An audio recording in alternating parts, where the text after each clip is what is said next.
বর্তমান সময়ে তোমরা যারা প্রোগ্রামিং এর সাথে যুক্ত আছো তারা কোথাও না কোথাও কখনো না কখনো ভাইব কোডিং এই শব্দটি শুনে থাকবে। ভাইব কোডিং এটি হচ্ছে আসলে এআই এর সাহায্যে আমাদের কোডগুলো প্রোগ্রামগুলো তৈরি করা, এবং কমপ্লিটলি তৈরি করা বলতে নয়, এর সাহায্যে আমরা আমাদের কোডগুলো পার্শিয়ালি তৈরি করতে পারি। এবং এটি কারা ইউজ করে? এটি সাধারণত যারা নন প্রফেশনাল বা যাদের প্রোগ্রামিং সম্পর্কে অতটা নলেজ নেই তারাও ইউজ করে, এবং যারা প্রফেশনাল তারাও ব্যবহার করে। যারা নন প্রফেশনাল তারা সাধারণত তাদের ছোট ছোট প্রজেক্ট এসবের জন্য বা ছোট ছোট কোড কমপ্লিট করার জন্য এসব ইউজ করে থাকেন। এবং যারা প্রফেশনাল তারা বড় বড় প্রজেক্টের ক্ষেত্রে তাদের কাজগুলোকে কমিয়ে নিয়ে আসার জন্য বা কাজগুলো অনেক সহজে কম সময়ে তৈরি করার জন্য এটি ব্যবহার করে থাকে।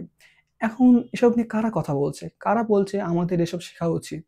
তুমি যদি জানো তাহলে দেখতে পারবে যে অনেক টেক এনথুসিয়াস্ট যেমন গিটহাবের সিইও থেকে শুরু করে আরো অনেকে আমাদেরকে ভাইব কোডিং শিখতে বলছে, এবং তারা বলছে আমরা যাতে এআই এর সাহায্য নিই আমাদের কোডগুলো তৈরি করতে। বর্তমানে বাংলাদেশের নর্থ সাউথ ইউনিভার্সিটিতে ইন্ট্রোডাকশন টু ভাইব কোডিং নামে একটি কোর্স তৈরি হয়েছে। এমন একটি কোর্স তোমরা আমাদের ওয়েবসাইট লক্ষ্য.com এ পেয়ে যাবে। চলো তাহলে তোমাদেরকে বলে দিই কিভাবে এই ভাইব কোডিং হয়। সাধারণত আমরা এখানে এআই এর সাহায্য নিয়ে আমাদের কোডগুলো তৈরি করতে পারি। এআই কিন্তু একটি বড় কোড তৈরি করে দিতে পারে না, কিন্তু একটি বড় কোডে বিভিন্ন ছোট ছোট পার্ট তোমাকে তৈরি করে দিতে পারে। আর তোমার এর জন্য ন্যূনতম নলেজ থাকা দরকার। এখন যারা একদম কোনো কিছুই জানে না তারাও এর সাহায্যে করতে পারে, কিন্তু তোমাকে ভালো মতো প্রম্পট দিতে হবে। তুমি যদি তাকে ভালো মতো বোঝাতে না পারো যে তুমি কি চাও, তাহলে এআই তো সেটা করে দিতে পারবে না। এছাড়াও ধরে নাও তোমার কোডের মধ্যে কোনো একটি ফল্ট আছে বা বাগ আছে, সেই বাগটি ফিক্স করার জন্য তুমি এআই এর সাহায্য নিতে পারো। তোমার কোড কমপ্লিট করতে বা কোনো একটা লাইন লিখেছো এটা তুমি কমপ্লিট করতে চাইলে সেখানেও তুমি এআই এর সাহায্য নিতে পারো। এছাড়াও আরও অনেক প্রয়োগ আছে, এবং বর্তমান সময়ে তুমি যদি সময়ের কাজগুলো এফিসিয়েন্টলি করতে চাও এবং অনেকের থেকে এগিয়ে থাকতে চাও তাহলে তোমার এটি অবশ্যই শেখা প্রয়োজন। চলো তাও একটি এক্সাম্পল দেখে নেওয়া যাক আমরা কিভাবে এআই এর সাহায্যে কোনো একটি কোড বা প্রোগ্রাম তৈরি করতে পারি বা কোনো একটি প্রবলেম কিভাবে সলভ করতে পারি।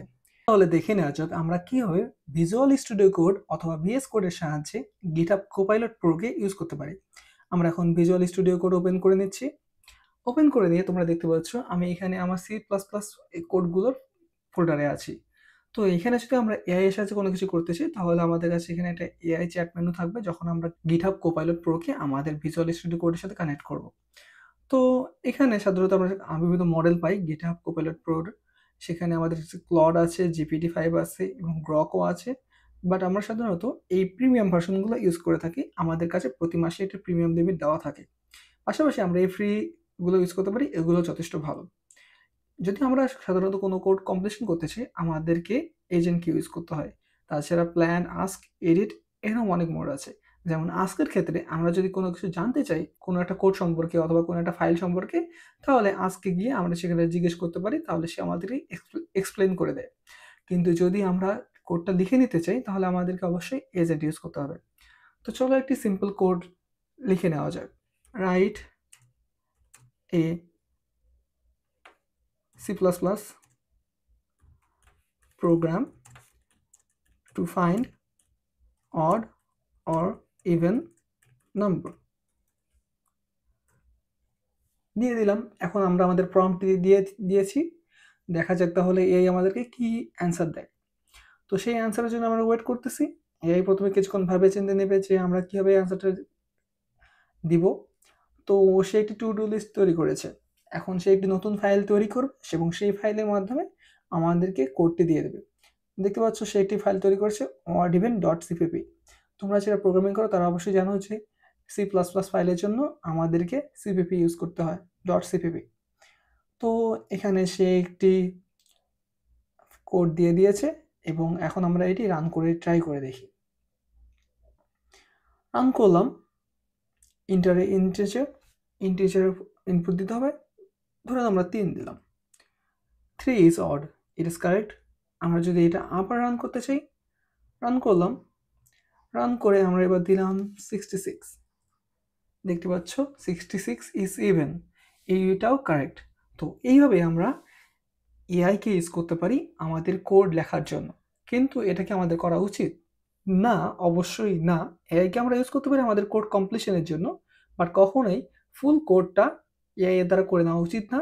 এবং আমরা সেই মুহূর্তে এআই কে ইউজ করতে পারি যখন আমরা নিজেরা কোডটি জানি যে কিভাবে করতে হয়, কিভাবে আমরা করতে পারি তখন। তাছাড়া আমরা কর্মজীবনে গিয়ে এআই কে এত সহজে ইউজ করতে পারবো না। আমাদেরকে নিজেকেই ভাবতে হবে। আশা করছি তোমরা এটি বুঝতে পেরেছো। এখন তোমরা যদি এমন একটি ফ্রি কোর্স চাও তাহলে ভিজিট করো আমাদের লক্ষ্য.com এবং সেখানে গিয়ে কম্পিউটিং ক্যাটাগরিতে দেখতে পারবে introduction to vibe coding with AI. এই কোর্সটি বর্তমানে ফ্রি আছে, তোমরা চাইলে কোর্সটি করতে পারো, দেখতে পারো। দেখা হবে খুব শীঘ্রই।